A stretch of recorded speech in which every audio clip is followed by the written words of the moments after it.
السلام علیکم سامعین، 2 صفر المظفر اور 20 اگست ہے۔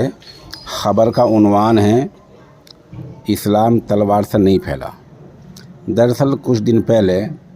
جموں کشمیر کے رہنے والے اور سابق وزیر غلام نبی آزاد صاحب کا ہندو دھرم اور اسلام مذہب کے تعلق سے ایک بیان آیا تھا، جس کے بعد پورے ملک میں واویلا مچا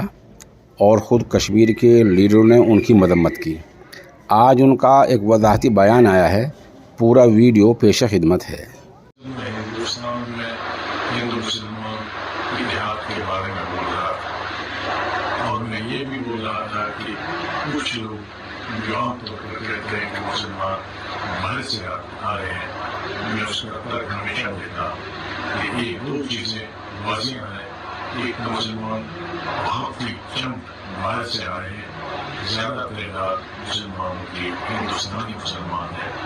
اور نہ دنیا میں اور نہ ہمارے ملک میں اسلام کبھی بھی تلوار کے ذریعے نہیں آیا ہے، بلکہ محبت، پیار اور پیغام کے ذریعے آیا ہے۔ لیکن بدقسمتی سے ان تمام چیزوں کو ریکارڈ نہیں کیا گیا۔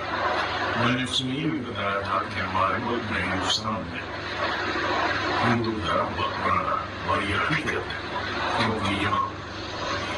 اسلام نے یہاں جنم نہیں لیا ہمارے ملک میں، بلکہ یہاں اسلام پھیلا، جیسے کہ دنیا میں باقی ممالک میں اسلام آہستہ آہستہ کئی صدیوں میں پھیلا۔ لیکن اس بات کو ریکارڈ نہیں کیا جہاں میں نے یہ کہا تھا کہ اگر اسلام کو مجموعی طور پر دیکھیں تو اسلام دنیا میں حضرت آدم کے زمانے سے شروع ہوا، اور حضرت آدم علیہ السلام پہلے انسان تھے جن کو اللہ تعالیٰ نے زمین پہ پیدا کیا، اور اس کے بعد حضرت آدم کے زمانے سے اس کے بعد حضرت ابراہیم اور دوسرے انبیاء بھی پیدا ہوئے، ان کے زمانے سے آج تک انشاءاللہ قیامت تک اسلام زندہ ہے۔ غلام نبی آزاد کہہ رہے ہیں کہ میرے بیان کو توڑ مروڑ کر پیش کیا گیا ہے